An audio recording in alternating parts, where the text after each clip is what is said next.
جو ہے وہ بل دیا, کسی نے راستے کے اندر جو ہے وہ کانٹے بچھا دیے, گڈھے کھود دیے, کہا خبردار وہ جو کیا سو تم نے کیا, لیکن اب میری نبی کی چوکھٹ پہ آؤ تو ایسے ہی نہ آ جایا کرو, پہلے گھر جاؤ, گھر سے کوئی چیز لو, پھر بازار جاؤ, کوئی فقیر ڈھونڈو, اس کو صدقہ کرو, پھر میرے نبی کی چوکھٹ پہ آیا کرو, تمہیں پتہ چلے کون سی چوکھٹ پہ آ رہے ہو. یا ایھا الذین آمنوا لا ترفعوا اصواتکم فوق صوت النبی, کہا میرے نبی کی آواز سے تمہاری آواز بھی نہ اونچی ہونے پائے, ورنہ ساری زندگی کے اعمال برباد کر کے رکھ دوں گا, تمہیں پتہ بھی نہیں چلے گا. آج اگر ہم نے کامیاب ہونا ہے, آج اگر ہم نے کامران ہونا ہے, تو حضور علیہ الصلوۃ والسلام کے دامن کو ہم نے جو ہے وہ پکڑنا پڑے گا, دامن کو مضبوطی کے ساتھ ہم نے تھامنا پڑے گا. باتیں بہت ساری ہیں کہنے کے لیے, سید صاحب قبلہ بھی جو ہے وہ تشریف لا چکے ہیں, اور جو ہے اور بھی ہمیں جو ہے بیانات سنے, سید صاحب قبلہ, سید قمر الدین شاہ صاحب قبلہ بھی تشریف فرمائے, سید نور میاں صاحب قبلہ بھی تشریف فرمائے. بس یہ آج کے جلسے سے, آج کے اس محفل سے میں آپ حضرات کو پیغام یہ دینا چاہتا ہوں, ہماری نوجوان نسل جو بربادی کی طرف جا رہی ہے, آج بھی ہمارے پاس وقت ہے کہ ہم ان کے آگے کوئی ایسا قدغن لگائیں, کوئی ایسی جو ہے ہم لوگ تحریک چلائیں, کوئی ایسی کمیٹی بنائیں کہ کم سے کم ان کو نشے سے روک سکیں, برائیوں سے روک سکیں, تعلیم کی طرف لا سکیں. سید صاحب قبلہ مدرسہ بہت شاندار آپ کے یہاں پر بنا رہے ہیں. سب سے پہلے میں عرض کروں گا کہ علماء کرام بیٹھے ہوئے ہیں, سب سے پہلے جو حق بنتا ہے وہ گاؤں کا بنتا ہے. گاؤں کا سب سے بڑا مدرسہ ہے سید صاحب قبلہ کا بھرپور. آپ کو تو اللہ کا شکر ادا کرنا چاہیے.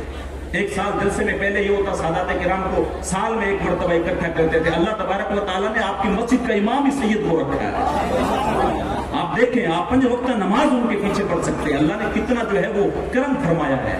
تو ان کی ابتدا میں آئیں, مدرسہ بھی بنائیں, انگلش میڈیم اسکولز بھی بنائیں, بہت سارے ایسے نیکیوں کے کام بھی کریں جو قوم کو ضرورت ہے.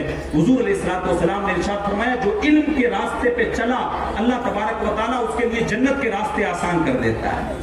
اور یہاں تک ارشاد فرمایا جو علماء ہیں ان کے لیے مچھلیاں سمندروں کے اندر اور چونٹیاں بلوں کے اندر استغفار کرتی ہیں, ان کے لیے مغفرت کی دعائیں کرتی ہیں. عالموں کا بھی بڑا مقام ہے, لیکن میں یہ میسج بھی دینا چاہوں گا کہ اچھے عالم دین بنائیں.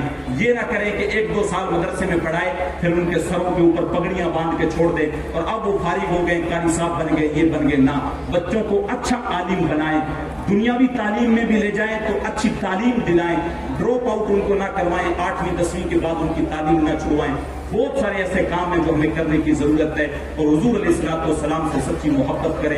یہی ایک چیز ہے جس کے ذریعے سے ہم دنیا میں بھی کامیاب ہو سکتے ہیں, آخرت میں بھی کامیاب ہو سکتے ہیں. ورنہ پھر کوئی چارہ نہیں ہے, ماتھا پٹک پٹک کے مر جائیں دنیا کے اندر پھر کامیابی کا, اور نہ آخرت کے اندر کامیابی کا کوئی راستہ ہے. واحد ایک راستہ ہے, قل ان کنتم تحبون اللہ فاتبعونی یحببکم اللہ یغفر لکم ذنوبکم واللہ غفور رحیم. اللہ ارشاد فرماتا, محبوب میرے بندے ہیں تیری بارگاہ کے اندر آ گئے ہیں اور یہ کہہ رہے ہیں کہ اللہ تبارک و تعالی ہم سے جو ہے, ہم اللہ سے محبت کرتے ہیں. کہا محبوب ان کو کہیں فاتبعونی, یہ تمہاری اتباع کر لیں, تیری اتباع کر لیں. اب کیا ہوگا, پہلے یہ لوگ دعویٰ کرتے تھے کہ ہم اللہ سے محبت کرتے ہیں, اب اللہ خود ان سے محبت کرے گا, اور صرف محبت ہی نہیں فرمائے گا بلکہ ان کے گناہوں کو بھی بخش دے گا. اور اللہ بڑا جو ہے رحم فرمانے والا, بخشنے والا ہے. تو یقیناً آج اگر ہم نے جو ہے کامیاب ہونا ہے, اگر بخشش کا کوئی طریقہ ڈھونڈنا ہے, تو کسی شاعر نے کہا تھا بس ایک ہی طریقہ ہے, مجرم ہو منہ اشکوں سے دھوتے چلے آؤ, آؤ درے تواب پہ روتے چلے آؤ. قرآن میں مذکور ہے بخشش کا طریقہ, مگر سرکار کی دہلیز سے ہوتے چلے آؤ. سرکار کی دہلیز سے ہو کے آنا پڑے گا, اس کے علاوہ کوئی راستہ نہیں ہے جس کی بنا پہ ہم لوگ کامیاب ہو سکتے ہیں. کامیاب ہونے کا واحد ایک طریقہ ہے حضور علیہ الصلوۃ والسلام کی چوکھٹ ہے. اس چوکھٹ کے ساتھ مضبوطی کے ساتھ جڑے, پھر حضور کے صحابہ ہیں, اہل بیت ہیں, تابعین ہیں, علماء کرام ہیں, سادات کرام ہیں, ساروں کے ساتھ معاملات جو ہے وہ بہتر کرنے کی کوشش کریں. یہ جو لڑائی جھگڑے, یہ جو قوم مسلم ہر ایک بدماشیوں میں سردار بنی, میں نوجوانوں سے خاص طور سے گزارش کروں گا, کئیوں نے کانوں میں منڈلیاں ڈال رکھی ہیں, کئیوں نے یہاں سے چھلوا رکھا ہے, کئیوں نے یہاں سے چھلوا رکھا ہے, عجیب عجیب طرح کی فیشنیں نکال رکھی ہیں. خدا کے واسطے اپنی جوانی کو برباد نہ کرے, خدا کے واسطے. حضور نے ارشاد فرمایا کہ وہ جوان جو جوانی میں توبہ کر کے اللہ کی طرف پلٹ آتا ہے, اللہ کا عرش خوشی سے جھومنے لگ جاتا ہے.